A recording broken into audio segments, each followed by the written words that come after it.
this guy. Alrighty. Good morning, lads and ladies. Welcome back. This, of course, is MAC1140 section OR1, and we have been talking about transformations. Today I'm gonna pick up and move on from there. Got some fun stuff for you.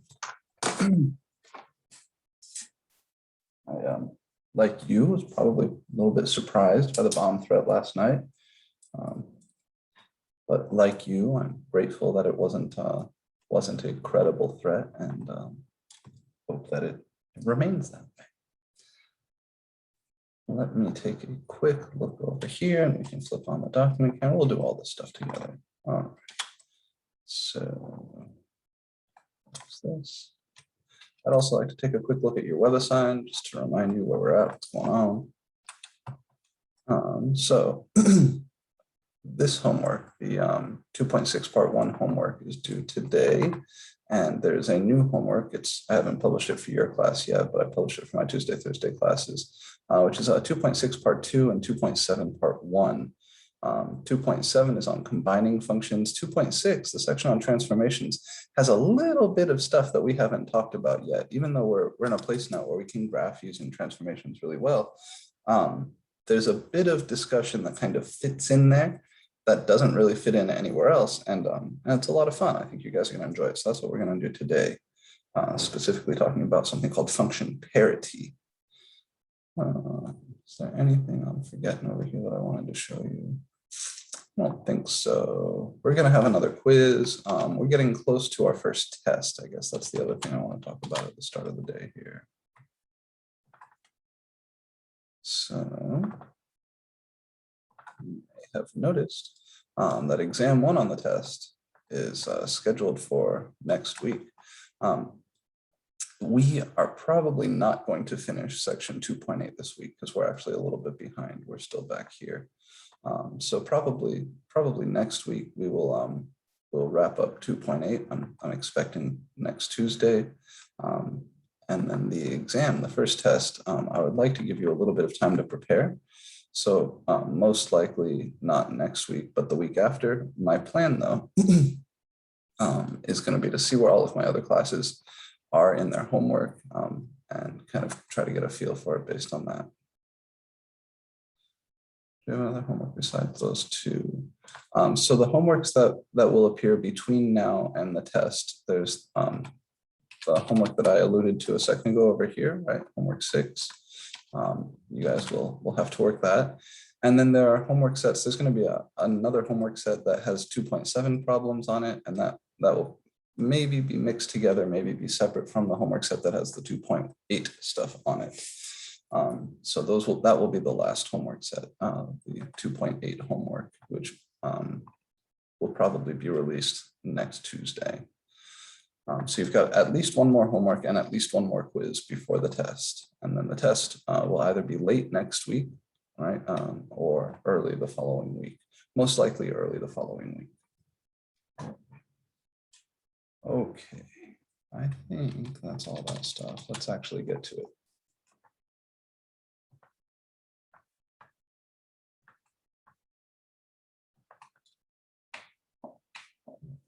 Here we go. This is, as always, MAC1140 section OR1, that is pre-calculus. And today is the 15th of September, 2021. Today, we talk about more transformations.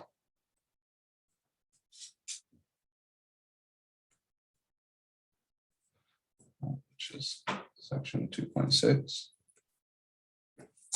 And then if there's time, we may begin the section on combining functions.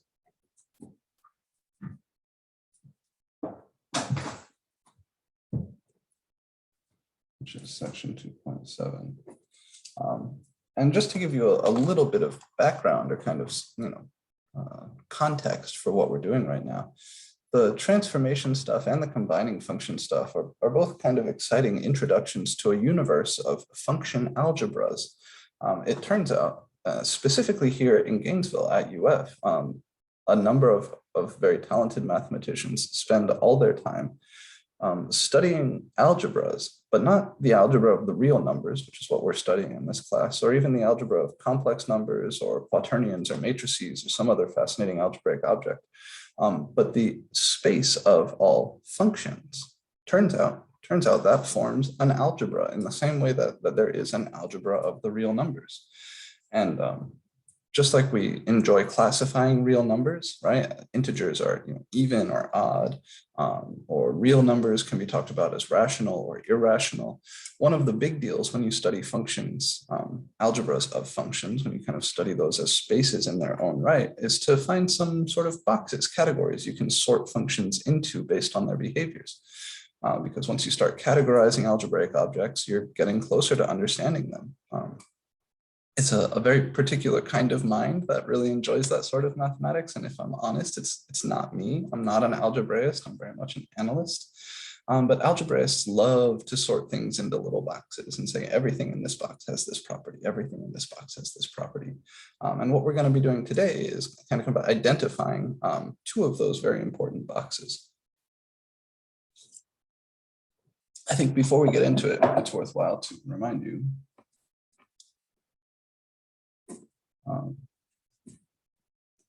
two important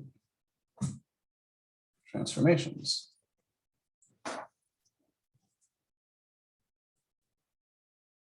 We talked about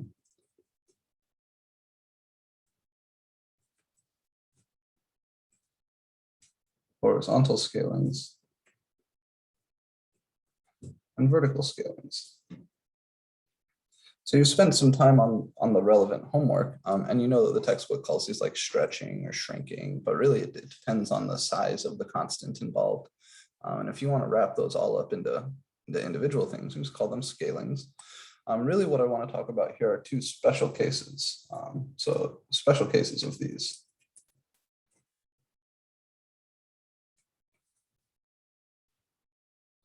So a horizontal scaling, that's like, your function, I'll just write it like this, f of c times x, right? You multiply on the inside.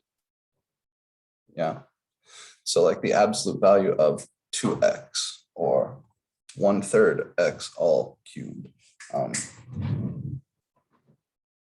We've seen that sort of thing will either stretch the graph horizontally or compress the graph horizontally. Really what we did here is we divided all the x values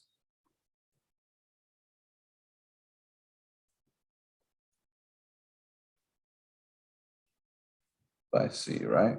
So if you start with the graph of the parent function, f of x, and you want to get the graph of f of some constant times x, you divide all the x values by c. And the vertical scaling, that was, you multiply by a constant on the outside. And to get this graph from the graph of f of x, we multiplied all the y values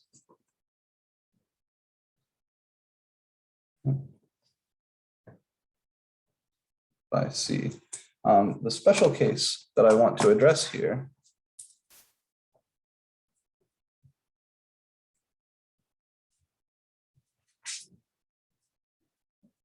what if c is negative? Specifically,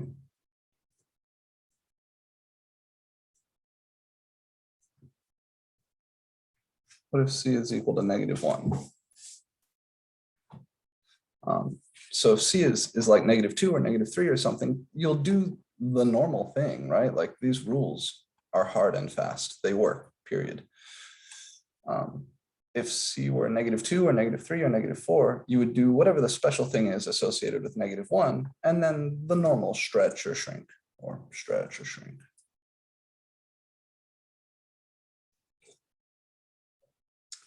In the case where c is -1, what we're talking about are reflections.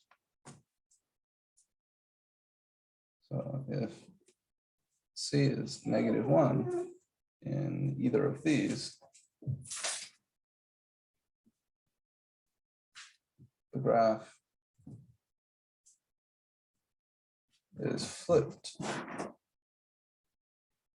or reflected.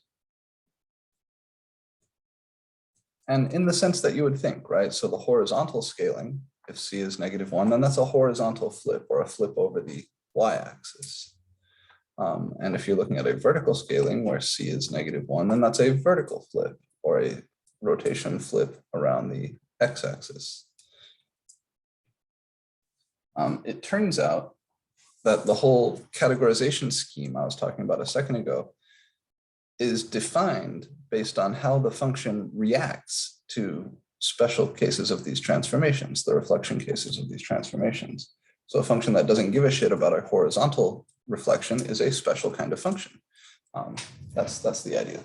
I'm going to throw the puppy outside real quick. Max.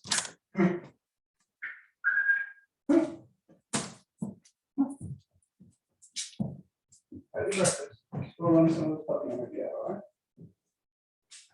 Wiggles. Come here, Wiggles. I love you. Go, go, go, go. Come on, come on. Come on, Pete. Quick. Come on. Help yourself.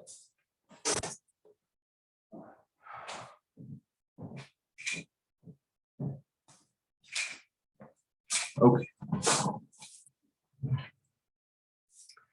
So what I would like to do is just get a little bit of practice graphing some of these reflections, and then I'll introduce the categorization scheme.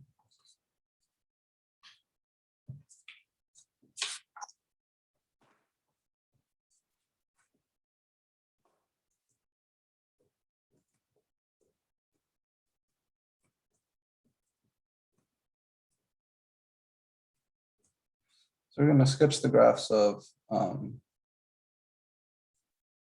negative f of x and f of negative x for a handful of functions f. We'll also graph the original. So this first guy here, this is going to be the vertically reflected version, right? That's a vertical scaling. We're multiplying by a constant on the outside, and that constant is -1. And this guy is going to be a horizontal reflection because he's a special case of a horizontal scaling. And then the specific functions we can do this for, we could do this for anything. Let's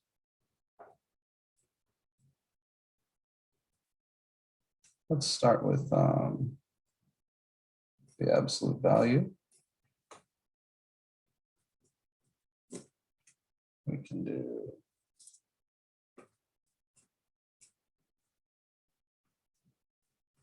one over x. And maybe how about x cubed? All right. So for each of these, we're going to graph the original and we're going to graph the two transformed functions. So part A, the absolute value of x. Just a quick sketch. This one of your parent functions, you know, he looks like this. All right, nothing crazy. Some points that we know are on this graph.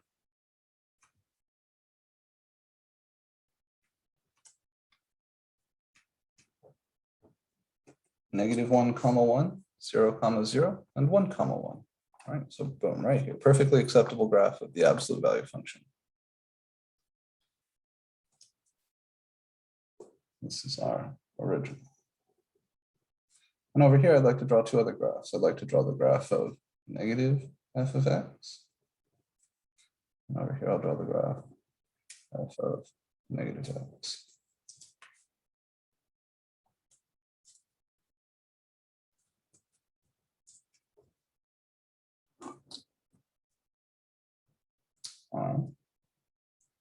Well, I know to get the graph of negative f of x, I just take the original graph and I flip it over vertically.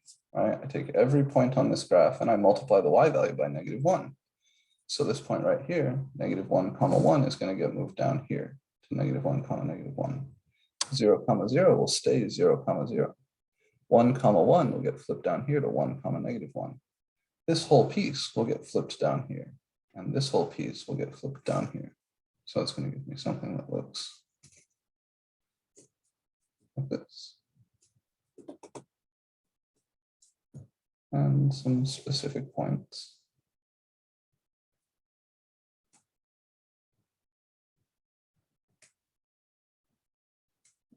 These guys work.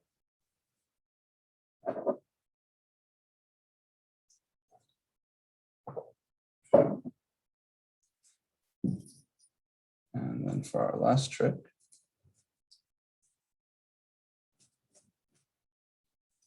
the horizontal reflection, or reflection over the y-axis. To graph this guy, we would divide all the x values on the original by -1. All right, so you take every point on this original graph, and you leave the y values alone, but you divide the x values by -1. Remember, if this was like a 2x inside there, we would divide all the x values by 2. It happens to be the case that dividing by -1 is the same as multiplying by -1. So it's going to look like we've done either of those, however you want to think about it. But the nice way to think about this is not in terms of any of those arithmetic operations. It's just to think of it as a reflection like this, a horizontal reflection. So if I take this point, divide the x coordinate by -1, it will become -1, 1.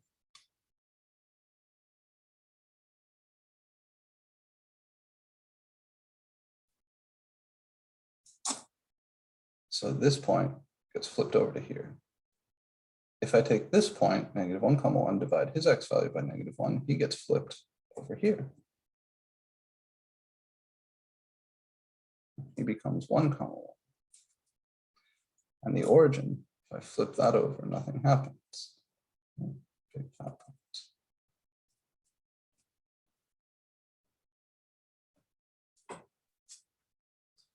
So you notice something about this graph and the original graph, right? What is true about this guy and this guy?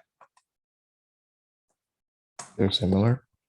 Yeah, not just similar, they're literally the same. They have all the exact same points on them.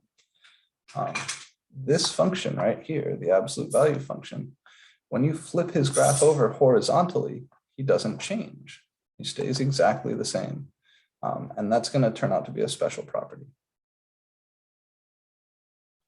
All right, let's move down to the 1/x example. Start with the graph of the original.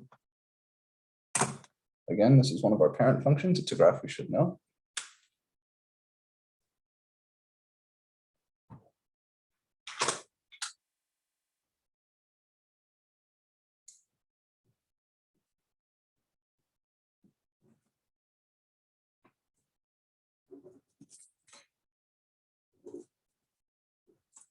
One over x is a hyperbola.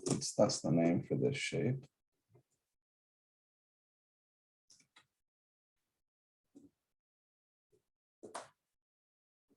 Some points that are on this graph.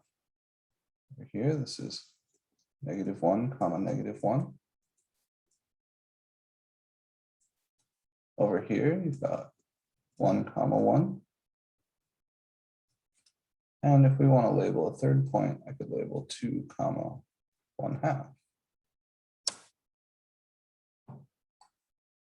All right, so here's the graph of 1/x, 3 points labeled. This is the standard I will be holding you guys to on the test as a general rule, right? I'll usually say, label for me three points explicitly. The other two graphs I need to draw here are negative f of x and f of -x.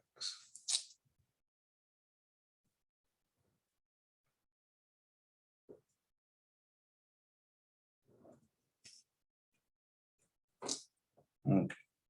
So to draw the graph of negative f of x, that would just be the graph of -1/x. I need to flip everything over vertically. So this branch right here is going to get flipped over and become a little branch down here. And this branch right here is going to get flipped over and become a little branch up here. We can track the specific points.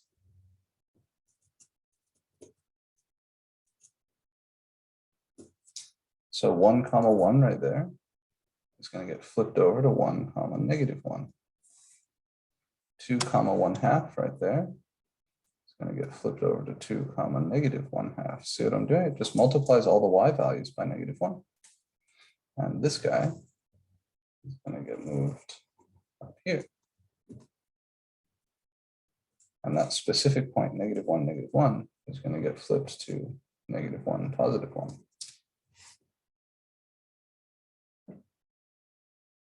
All right, so there's the vertical reflection or reflection over the x-axis.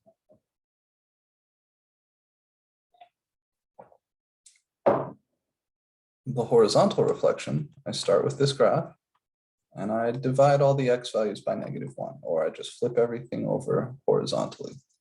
So this point is going to end up over here. This point is going to end up over here. This point is going to end up over here.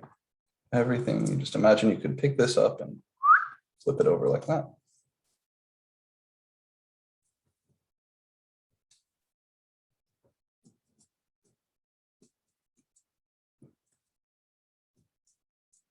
Okay, what did we say? We said this guy is going to end up over here.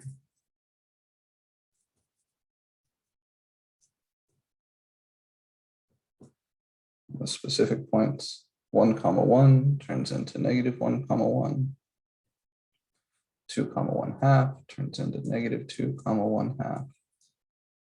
And this piece is going to get flipped over here.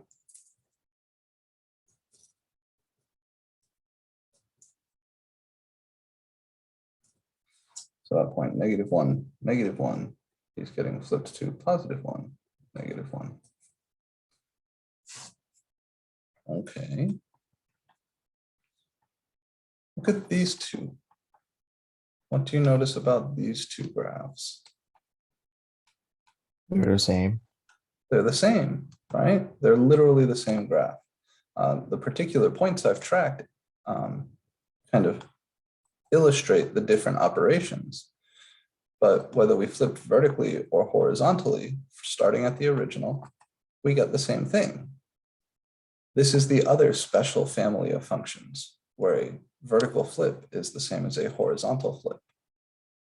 And so really these guys are good prototypes or examples of those two categories we're about to talk about in a minute. And I bet you've heard these terms before. They should sound familiar, but it's nice to introduce them this way. All right, the cubing function, just for a last bit of practice. Remember that x cubed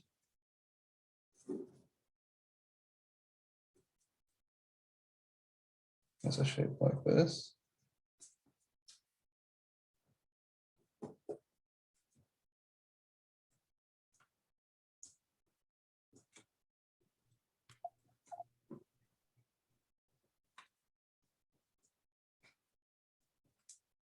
Okay, and there's some points that are on this graph, -1, -1, 0, 0, and 1, 1. If I were to flip him over vertically,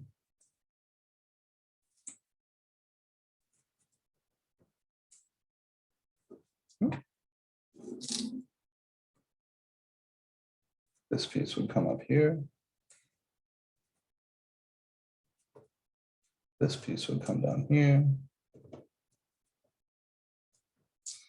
And the specific points, of course, 0, 0 stays there.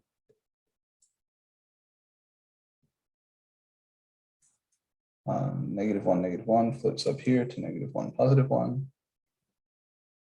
And 1, 1 flips down here to 1, -1.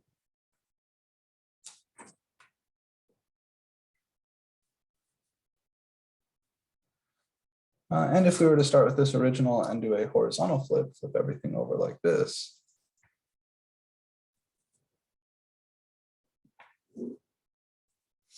This piece ends up over here. And this piece ends up over here. So each of these graphs has quite a bit of symmetry. Now doing that horizontal flip, 0, 0 stays there. This is -1, 1, and this is +1, -1. And just like the last example, here, the vertical flip turns out to be the same as the horizontal flip. All right, so in both parts B and C, these functions, they don't care if you flip them vertically or horizontally, they give you the same thing. One is equivalent to the other, right? These graphs match. these graphs match. And then the first guy, his vertical flip looks very different from his horizontal flip, but his horizontal flip is the same as the original. This is the other category of functions. Right. Now, not every function in the universe has either of these properties, right? Many functions, if you flip them horizontally, they don't look anything like the original, and they don't look anything like the vertically flipped version. Most functions, if I'm honest, don't have any of these nice properties. But I chose these specific examples because they do have nice properties under these operations. And the words for these are even and odd, right? So a function that has this property where the original and the horizontally reflected versions are identical, it's called an even function. And these guys, where a vertical flip is the same as a horizontal flip, those are called odd functions. So earlier when I was saying that mathematicians categorize these functions, they can study them in function spaces. The same way that very early number theorists talked about even and odd integers. Very early functional analysts were concerned greatly with even and odd functions. So the function is a definition. The function f is called an even function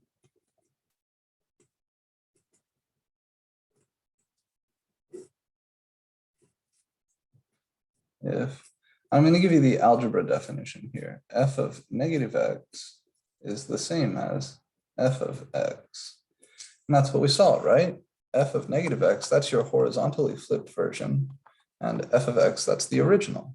So an even function is one where flipping horizontally doesn't do anything. You stay the same as the original. And I just want to write that in here, i.e.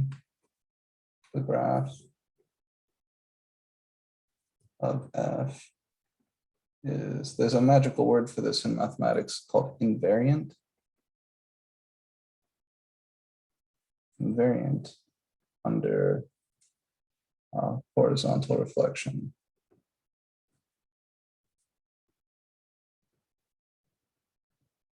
I mean, about the y-axis.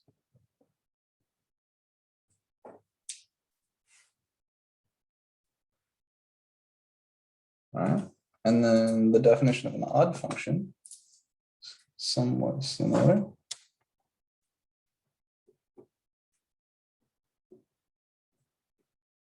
Function f is called an odd function if we want to think about what algebra would correspond to the things that we just saw. That's if f of negative x, the horizontally flipped version, is the same as negative f of x, the vertically flipped version. E, the graph of f is the same, flipped horizontally,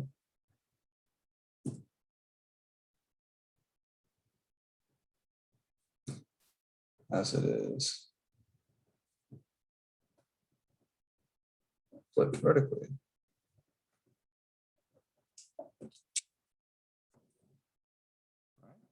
And you could think of those symmetries as being the definition, and then these as being consequences, right? Because this is the horizontal version, flipped version. This is the original. So if you wanted to say you're invariant under horizontal reflection, that's equivalent to this. And similarly, if you wanted to say the horizontal flip and the vertical flip give you the same thing, well, this is the horizontal flip. This is the vertical flip. So setting those two equal is equivalent to the blue statement. Classifying functions as even and odd has a surprising amount of utility. I can think of several places in Calc 1 and Calc 2 where recognizing the function you're working with as being an even function, as being an odd function, can save you a lot of time. In fact, I have a funny story about Calc 2 test from back in the day. Zoom in a little bit here. So the blue here under the first guy says the graph of f is invariant under horizontal reflection. That is about the y-axis. And the blue down here says the graph of f is the same flipped horizontally as it is flipped vertically. So a horizontal flip is the same as a vertical flip. Funny story from the Calc 2 test. When I first started teaching here at Santa Fe, at the previous institutions I taught at, it was not uncommon to write questions that were meant to be a little bit tricky, meant to provoke some deeper thought rather than just kind of checking for the mechanics. And I put a problem on the very first Calc 2 test that I gave here at Santa Fe, which was like a 10-second problem if you recognize that the function was an odd function, and it was like a 15-minute problem if you did not. And only 1 or 2 students recognized that, but they felt very, very proud. The definitions here are written correctly. Pay careful attention to where the negatives are. So both of them start with f of negative x. One of them says f of negative x is equal to f of x. The other one says f of negative x is equal to negative f of x. So they don't say the same thing. They both start the same way, but the right-hand sides are different.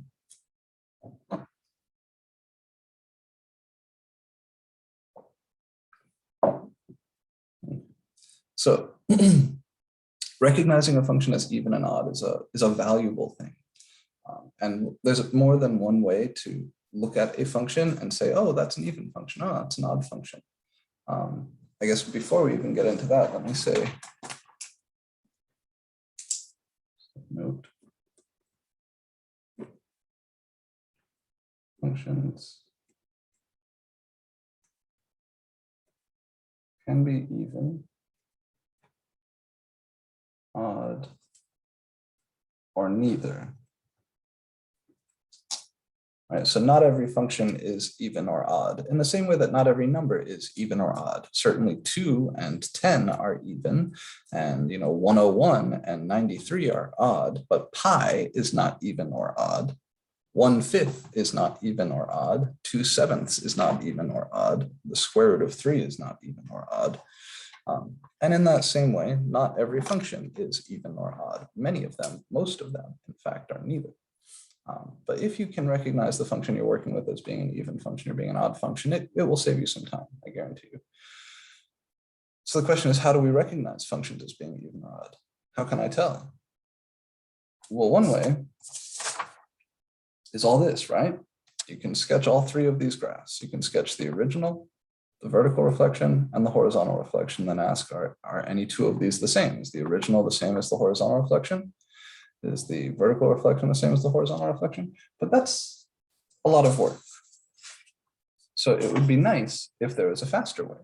And indeed, there's 2 faster ways. I'll show you.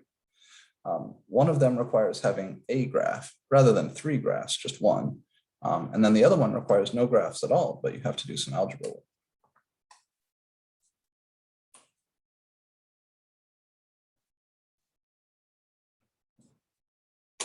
Okay.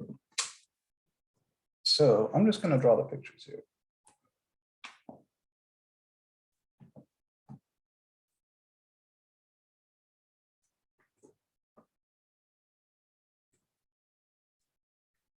So the way you recognize a function as being even or odd from its graph is by looking for symmetries.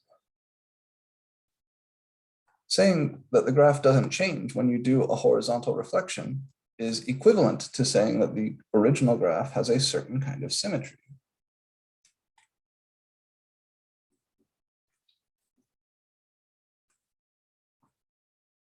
The graph of an even function. So I'll draw a nice little generic even function here. Something like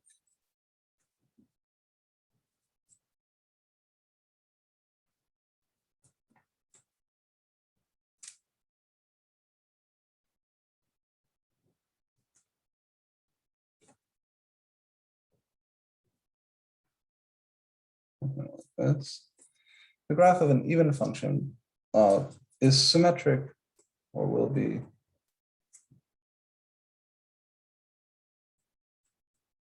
symmetric about the y-axis, right? Meaning you could take this piece and fold it over and it would sit right on top of that. Or you could take this piece and fold it over, it would sit right on top of that.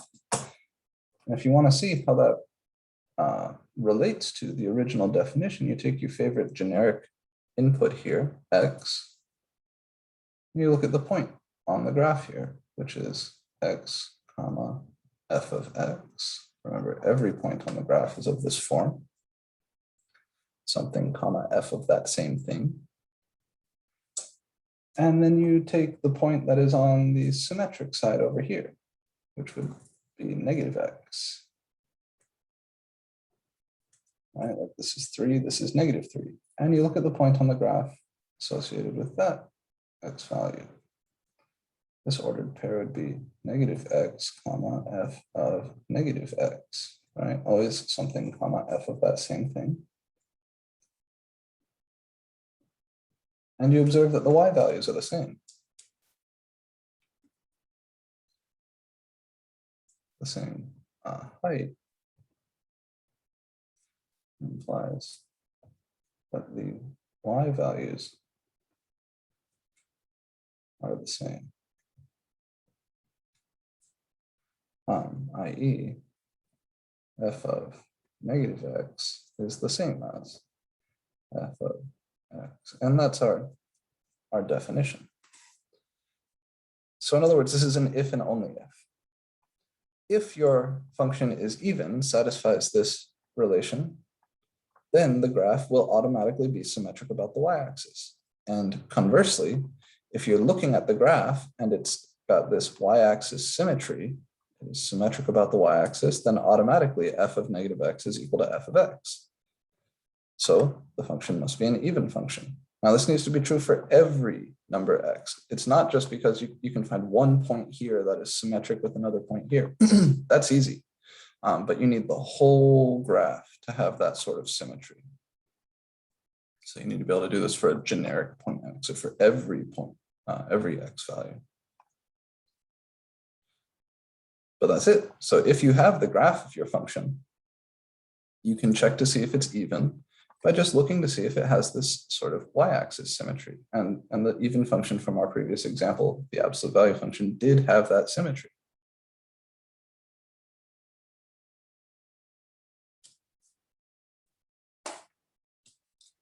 The graphs of odd functions also exhibit a certain symmetry.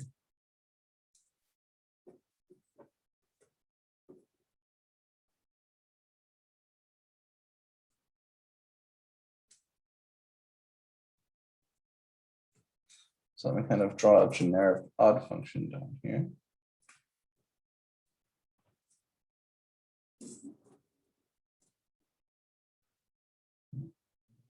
We'll do something a little more fun for this one.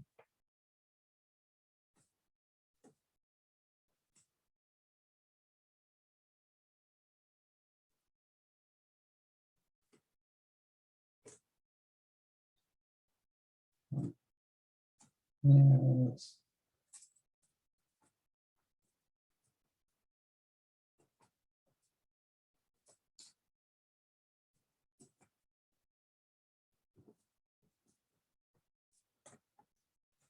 All right. The graph of an odd function exhibits a slightly different kind of symmetry. These will be symmetric, not about either axis, but about the origin, which is the point 0, 0, right? The origin is right there.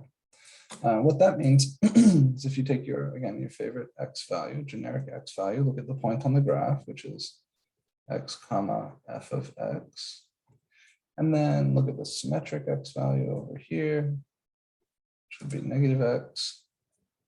This point right here is negative x comma f of negative x. And then think about those y values. So right down here, this is f of negative x. Right up here, this is f of positive x. And what you notice is those y values certainly aren't the same, right? Those points are not at the same height.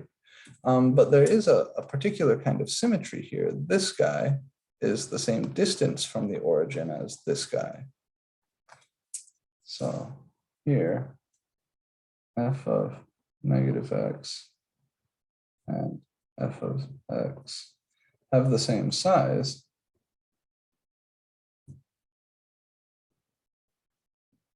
but opposite sign. One is positive, one is negative. And that's exactly what it means to say that f of negative x is the negative of f of x. Like if this height was positive 3, then this height would be negative 3. If this height was positive 10, then this height would be negative 10. The kind of nice, easy visual thing to do here is to say you can take a point on the graph and reflect it through the origin, and you will land at a symmetric point over here. So kind of the blue dotted lines in each of these pictures illustrate the symmetry that you should be looking for to determine whether your function is even or odd.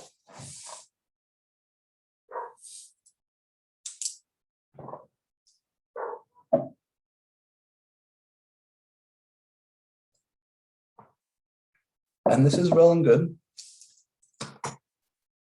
So if you have the graph of your function, you can tell if it's even or odd. Right? That's not especially challenging.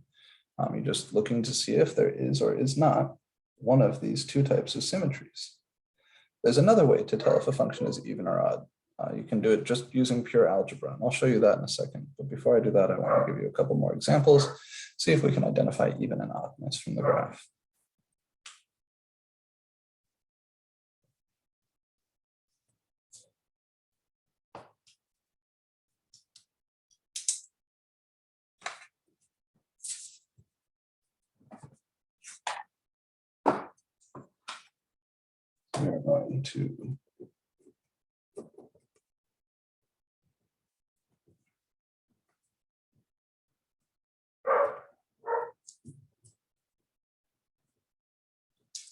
We're going to classify each of the following graphs as even, odd, or neither.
Okay.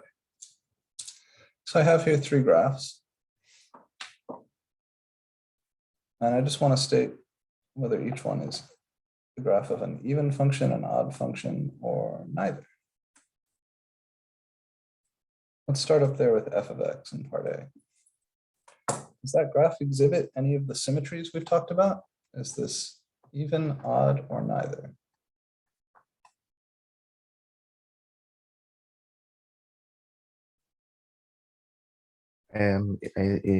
I think it's even.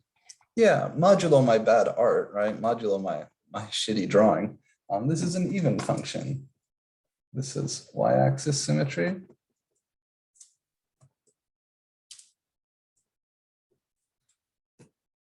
So f is even. All right, let's look at part B. Do we see any sort of symmetries in the graph of g of x here? Yeah, this one's an odd function.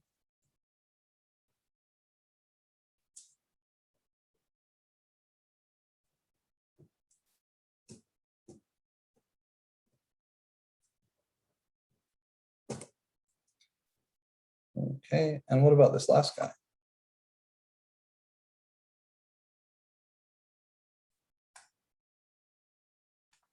What about the graph of H? Does this exhibit any of those symmetries?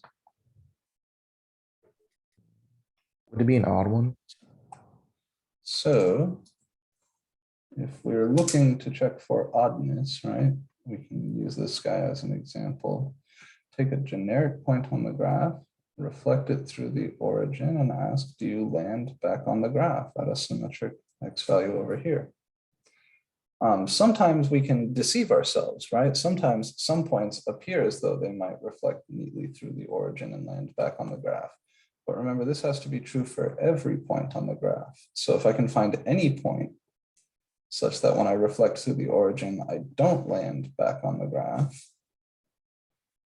then he doesn't have that symmetry. So right over here is a point on the graph, and when I reflect it through the origin, I land way down here, and there is no corresponding point there. So that can't be possible if he's odd. And yeah, similarly, if we try to reflect this point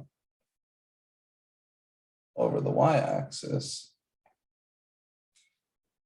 he doesn't have a symmetric point over here either. So yeah, this is a neither function, like Joyce said.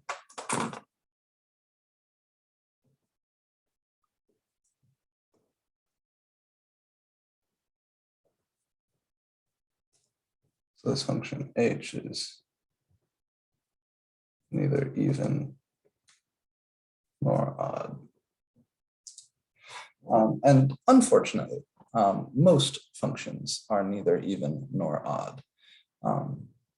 Those power functions that we've been using as our parent functions, most of those basic parent functions do fall into one or the other category. But as soon as you shift them left or right, they'll lose that symmetry also. So the vast majority of functions out there do not actually have any of these symmetries. But it's good to be able to spot them, and it's good to be able to spot their absence also. Okay, so if we have the graph, we can determine whether the function is even, odd, or neither, and that's great. But you don't always have the graph. In fact, knowing whether a function is even, odd, or neither, specifically even or odd, can be really helpful for drawing the graph. If you're trying to come up with the graph and you know your function is an odd function, say you've got this portion of the graph, you made a big ass table and you sketched this portion of the graph, and then someone also tells you, hey, that's an odd function. Then you can sketch this portion of the graph without making any more stuff on your table. You know it's going to be like this, just reflected through the origin. Or similarly, if you're trying to graph this function by hand and you've made a big ass table and you finally got this thing and you're like, okay, I'm feeling pretty good about this, but I still have to do all the work for over here. I still have to, plug in like -5, -4, -3, -2, -1, whatever, to try and get my graph on the left-hand side. If someone comes along and tells you the function is even, once you have this piece, you don't need to do the work for this piece. You know that the graph will be symmetric about the y-axis, so you can just take the piece you've already done and reflect it over. So one of the ways even and odd functions are useful, one of the ways it's useful to know if the function is even or odd, is in drawing the graph. So we would like a way to figure out if a function is even or odd without already having the graph. And that is where we use some algebra. Any questions on these examples?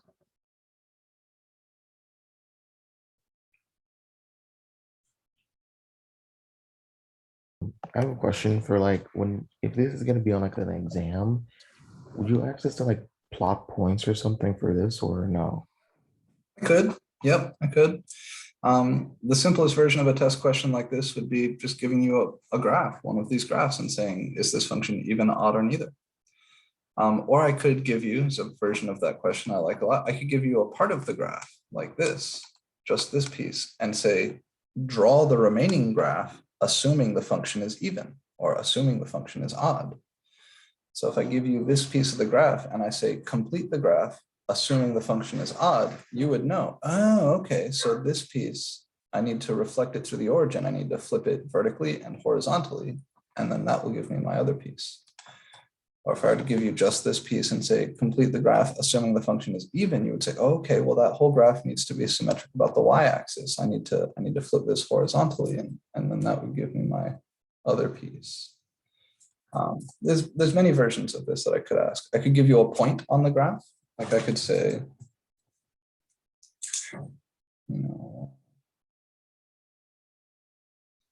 the point 2, -1 is on the graph of an even function. What other point must be on the graph of that function? And because of the symmetry, that there must be a point over here. His y value has to be the same, and his x value has to be the negative of that. So if I were to say the point 2, -1 is on the, 2, -1 is on the graph of an even function, what other point must be on that graph? The answer would be -2, -1. So stuff like that. Those are the sort of exam questions you're likely to encounter.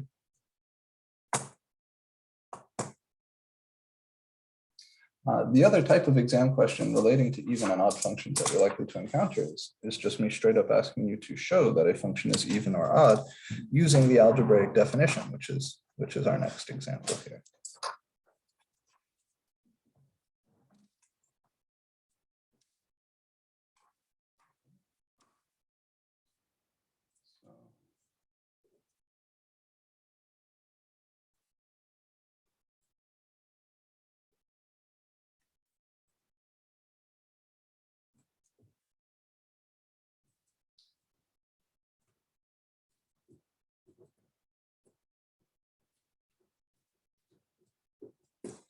So if we want to show just using algebra that a function is even, odd, or neither, we just use the definition.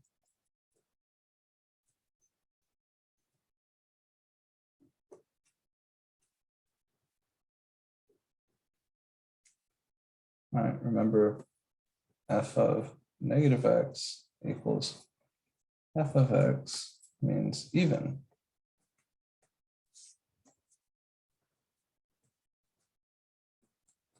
And f of -x equals negative f of x. That's what it means to say f is odd. So you can work directly with the algebra definition of the function and show one of these things.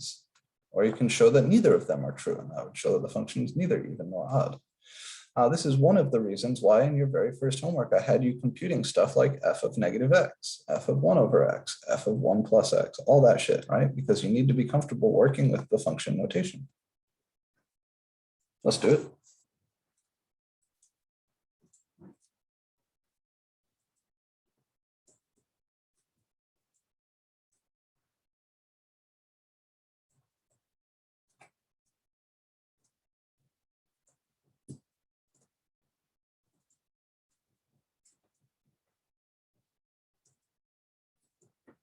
Okay. The word, by the way, for even, odd, or neither, if you want to say all of that at once, is parity. Parity. Parity. It's the same word we use for even and odd numbers. We talk about the parity of a number. We can talk about the parity, even or oddness of a function.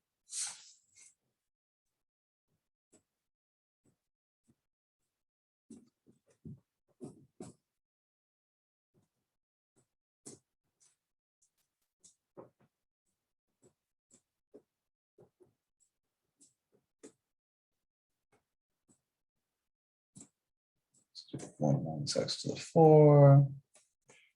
We can do something like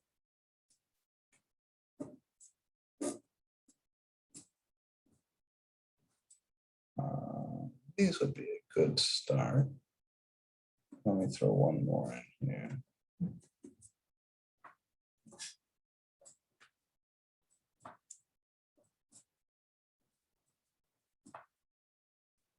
Okay. So we are going to work directly with the definition to determine the parity of each of these functions, the even or oddness. In each case, we're going to look at f of -x or g of -x and try to simplify it and see whether it's equal to the original f of x, that would mean you're even, or try to simplify it into the negative of the original, and that would mean that you're odd. So in each case, you're going to start with, and this relates back to what Shauna asked about in the chat earlier, these each start with f of negative x, right? So whether you're looking for evenness or looking for oddness, in both cases, you start with f of negative x, and then you try to simplify it. If you can simplify f of negative x back into the original, then you're looking at an even function. If you can simplify f of negative x into the negative of the original, then you're looking at an odd function. Okay. So for this first guy, what is f of negative x? Well, it's what we get by plugging in a negative x everywhere there's an x in the original, and you must do this with parentheses. This is negative x to the fifth plus negative x. The parentheses really are like everything here. Now the fifth power of negative x, you might have to think about that for a minute. One way to approach that, you can say that negative x to the fifth power is negative x times negative x times negative x times negative x times negative x. Now, obviously, if this is a 50, you wouldn't want to do that. But for 5, we can. And then I'm going to pair these up. If I multiply the first two guys, negative x times negative x, that's a negative times a negative, so it'll be positive. And x times x is x squared. So this piece is positive x squared. And I can do the same with these next two. Negative x times negative x is positive. X times x is x squared. And then we still have this negative x chilling over here. X squared times x squared is x to the 4. So what I'm looking at here is x to the 4 times negative x. That's a positive times a negative, so it will be negative. And x to the 4 times x to the 1 is x to the 5. So this is negative x to the 5 with no params, like that. And in general, if you take negative x and you raise it to an odd integer power, through this same sort of procedure, that will always come out to the negative of x raised to that odd integer power. And you can imagine if the power was even, then I would be able to pair these up, right? I would be able to pair all of them up without one left over. So negative x to an even integer power is always just going to be x raised to that even integer power. The negatives will all go away. So this is a rule that can save you some time in these sort of things, and you're free to use this. What that means for this function is that we have here negative of x to the 5th, and then plus negative x is the same as minus x.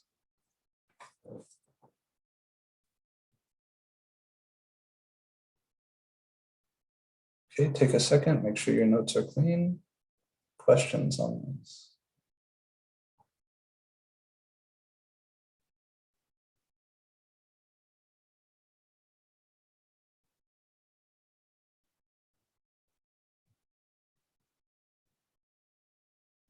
Okay, so let's look at what we have here so far. F of negative x is equal to negative x to the 5 minus x. Remember my goal. My goal is to either simplify this to the original or simplify this to the negative of the original. I don't think there's any hope of simplifying this back to the original. This doesn't have any negatives in it. This has quite a few.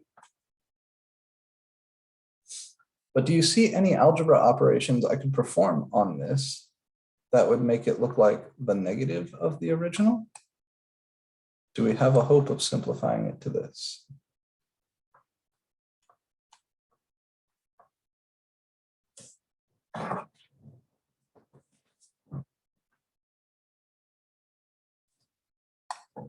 there anything I can do with this expression?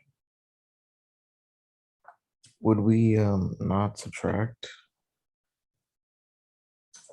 Would you factor out the negative? Yeah, yeah, Angelina's got it there. So there's not much I can really do to subtract these because they're not like terms. This is an x to the 5, this is an x to the 1. But because they're both negative, right? Because I've got a negative minus something else, I can factor out a -1. And what I'll have left is x to the 5th plus x. And that is the original, right? X to the 5th plus x, x to the 5th plus x. So this is negative f of x. So what we've shown is that f of negative x is the same as negative f of x, which is the definition of an odd function.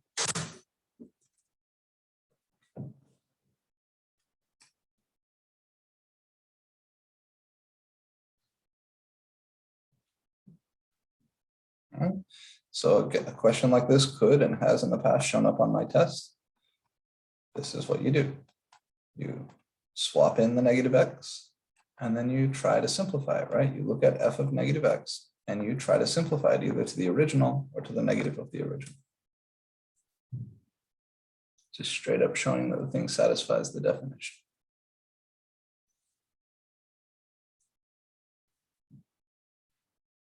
Any questions on part A?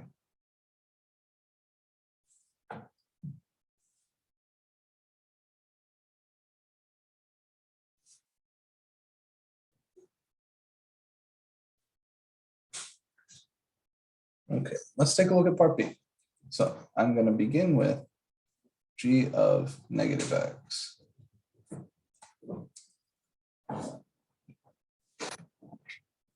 G of negative x is what I get by coming in here, and everywhere there's an x, I write parentheses negative x instead.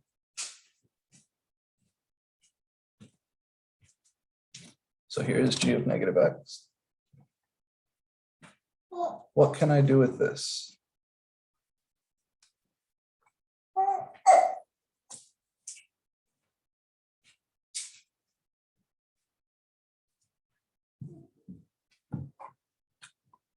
Anybody see anything at all that we could do to simplify this or work with this?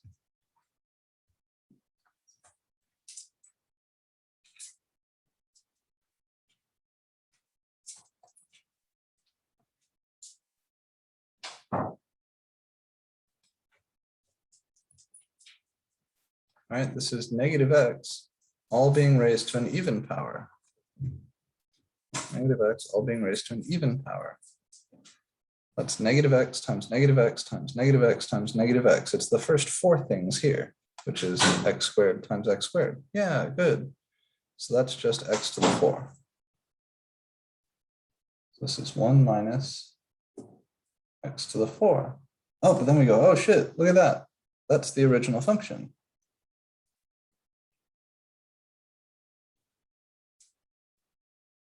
So g of x has to be even, because g of negative x is equal to g of x.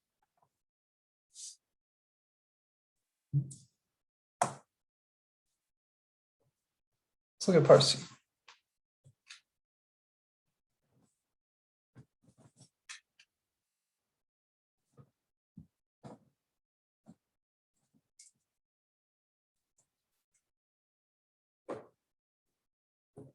H of negative x is parentheses negative x divided by 1 plus parentheses negative x squared.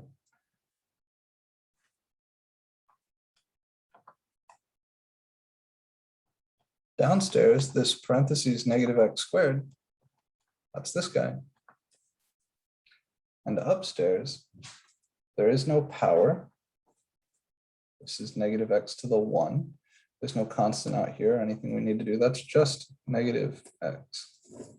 So I have negative x over 1 plus x squared.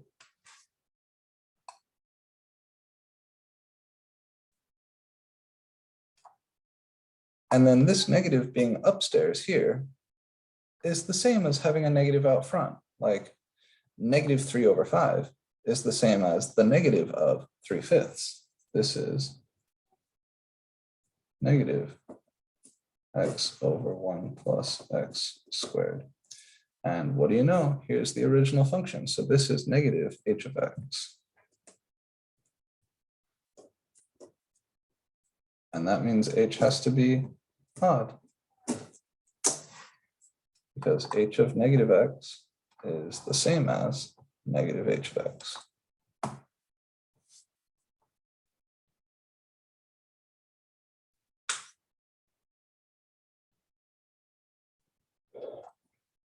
All right. I'm moving slowly here because historically this is something folks have had a bit of a hard time with on tests, and I want to give you a chance to ask questions. Are we sure we have any questions about these? Yeah, go ahead, please. So basically, if it comes out negative, then it's odd, and if it comes out positive, it's even. If you're able to factor out a negative and have your original function left over, then the function is odd. Yeah, so we got to be careful about coming out negative. It's certainly possible for the expression to have a negative in it, but not be exactly the negative of the original. But yeah, that what you said is more or less correct, that if we're able to get the negative out and have the original left over, then that means we're looking at an odd function. And if the negatives all go away, get completely absorbed, and we just have the original after subbing in negative x, then that is an even function. The function p down here is kind of interesting, because when we work with him, I've got this negative x squared, but then also this just straight negative x. We know that the square term there is going to soak up that negative x to the 2. It's negative x times negative x is positive x to the 2. And then here, minus 2 times negative x is going to become plus 2x. And this is not quite the original. Yeah, it's a little bit different. But it's also not the negative of the original. So this is not p of x. Could it be equal to negative p of x? Well, let's see. What is the negative of p of x? That's negative, parentheses, x squared minus 2x, which is negative x squared plus 2x, which is also not this. Right here, the negative is on the outside. So p is neither. Right, this is not negative p of x, nor is it regular p of x.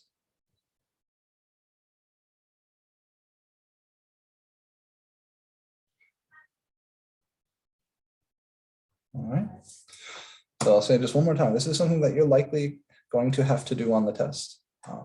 At least some flavor of this is very likely to show up, so I encourage that you practice it. All right, function parity. So you may have noticed some rules. You may have noticed some things that are fairly consistent here. I'm sorry, can I ask a question real quick before you take that Sure. away? Yeah, please. Back at the bottom. So when you take out the negative, so it is negative, and then x squared minus 2x, which is the original. Can you explain why that's not the negative of that? So we're looking at this and asking, why is this not equal to this? Yeah, like why is that when you have it in that form, the middle part? Yes, right there. Why is that not the negative of x squared minus 2x, showing that it's odd? Well, this right here is the negative of x squared minus 2x. So what I'm doing is I'm looking at p of negative x over here, and I see, okay, well, this isn't the original. And then our question is, could it be the negative of the original? But the negative of the original, if you write that down, negative, and then the original function, and you distribute this negative, the x squared term here is negative, but the x squared term here is positive. Oh, okay. So they're not quite the same. Okay, thank you. Yeah, sure. Another way to say this, let me come over here real quick. I can actually factor a negative out of this. It just looks weird to do if you force factor a negative, then inside here you would have negative x squared minus 2x, right? Which is also not what we would want, right? This is not the original.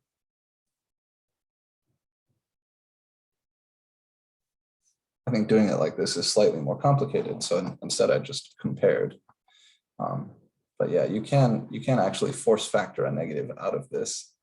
And then you check and see, okay, well, if this was the original, then yeah, I would have shown that this is an odd function. But this is not the original, right? The original is x squared minus 2x, not negative x squared minus 2x. So we end up with a negative here that we don't want. All right. So some rules we may have observed and some questions for you to think about. Something that usually somebody says at some point in this lecture, but we haven't heard, and maybe just because it's 8 a.m. If you've got all odd powers of x, those tend to look like odd functions. And if you've got only even powers of x, those tend to look like even functions. That's true up to a certain point. If you look at the example H here, he has an odd power of x upstairs and an even power of x downstairs, but the thing still ended up being an odd function. So the kind of suggestive looking rule there is true, but only if you keep your attention on polynomials. Now, we haven't actually defined polynomial yet in this class, but I know you all know it from elsewhere. So let me go ahead and say this. If f is a polynomial containing only even powers of x, then f is an even function. And similarly, if f is a polynomial with only odd powers of x,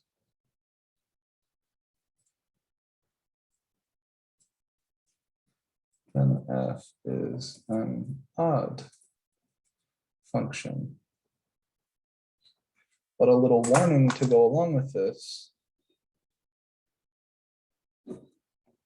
constant terms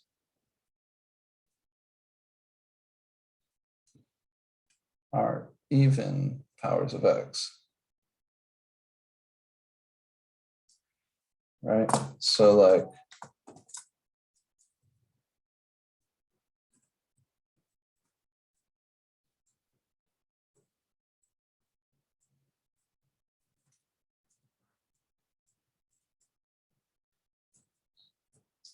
this is an even function because x to the 6, even power, x to the 4,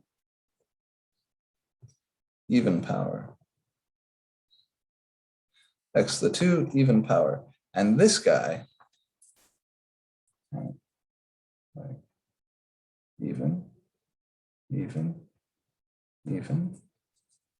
This 1 is secretly 1 times x to the 0.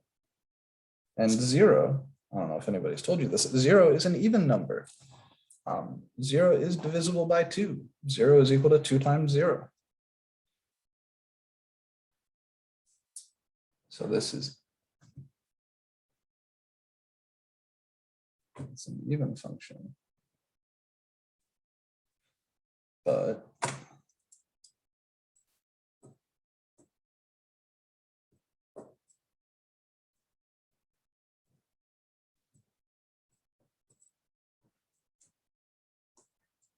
what about this guy?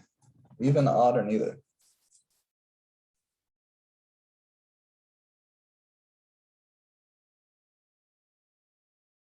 Would it be neither? Because there's a negative, odd, even and odd powers. Yeah, exactly. There is an even power of x hiding in here. It's not this, it's not this, it's not this, it's this. Right, that 3 at the end, that's 3 times x to the 0. So these are both even powers of x. So the second guy, this is neither.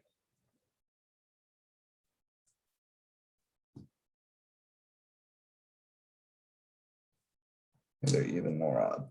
So the first one is even. The second one is neither. And if you deleted this last term from the second guy, if you just had these, that would be an odd function. It's a shortcut people like, but I remind you or caution you, only works for polynomials. Does not work for rational functions, like we've got polynomial stuff downstairs in addition to upstairs, and definitely doesn't work for any more complicated functions. Okay. Maybe one more fact here.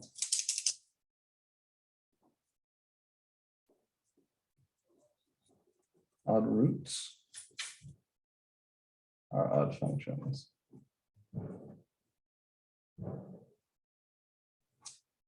Like the cube root function, which is the same as x to the 1/3, or the fifth root function, which is x to the 1/5. These are odd functions. Even roots are not even functions. That's not true. Even roots domain are such that they couldn't possibly be odd or even. But odd roots are odd functions. All right, this is really all I wanted to show you guys today. I guess I do have a fun question or two to ask you that you can think about. Let me see how we're doing on time. If we have time to properly get into the new stuff. No, we don't. This is the good spot to leave. So question for you in parting that will kind of introduce you to the material we'll start with next time. If f and g are even or odd, what can be said of f plus g, or f minus g, or f times g, or f over g, or the big one, f of g? All right, and each of these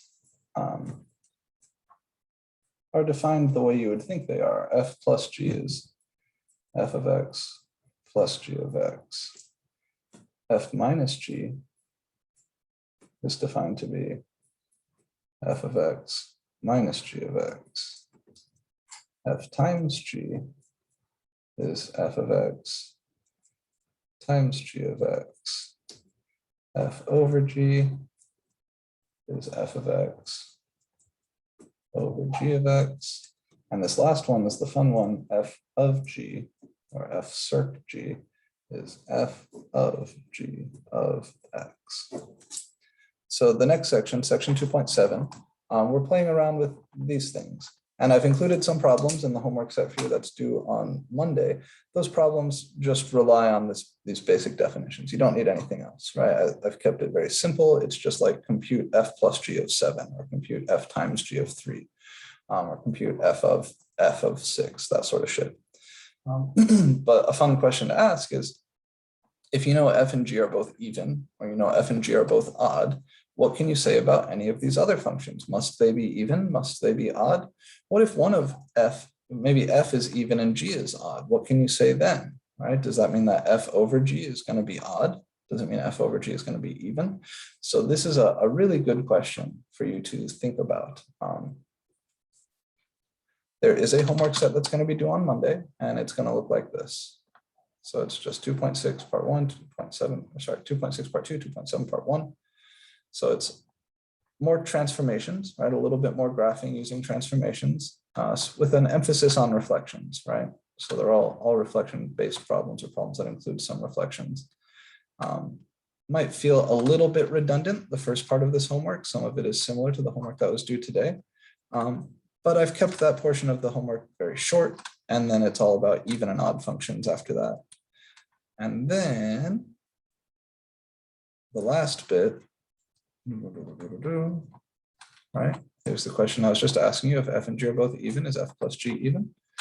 And other similar things. And then the last bits are like I was saying, compute f plus g of 8, compute f times g of 8. For all of those, this is literally all you need. All right, just these definitions. So what is f plus g of 8? Well, it's f of 8 plus g of 8. That's it. So then you'd find f of 8, you'd find g of 8 and add them together. F times g of 8. You write this down and then plug in 8 for x. F times g of 8 is f of 8 times g of 8. So just kind of reminding you how these basic operation rules, basic operations between functions work. And then on Monday of next week, we're going to dive in and look very, very closely at these new combined functions. So for now, just practice the notation, right? Just the basics. And then we will look very intimately at these function operations on Monday. And that homework set, the homework set that has just even and odd functions, reflections, and the very basics of like writing these things down, that is going to be due for you on Monday. All right. Yeah, sure, Joyce, which part? Sorry, it was you wrote fact, and if f is a polynomial, and then right after that I have no idea what that word was. Oh, containing. Okay, thank you. Yeah, if f is a polynomial containing only even powers of x, then f is an even function. And if f is a polynomial with only odd powers of x, then f is an odd function. Alrighty, guys, I got to get running. I got another class that's about to start. I hope you guys have a lovely rest of your day. If you need help with any of the homework, you're having a hard time with anything at all, please come by my office hours, send me a Canvas message, post something with a Discord. Otherwise, I will see you all on Monday. And just be mindful that that first exam is coming. We are not far from it, right? We're within 2 weeks of the first test. So be mindful, work hard on the homework, work the homework problems honestly. And if you're stuck on something, ask for help. That way, when the test comes, you'll be able to whoop its ass. Take care.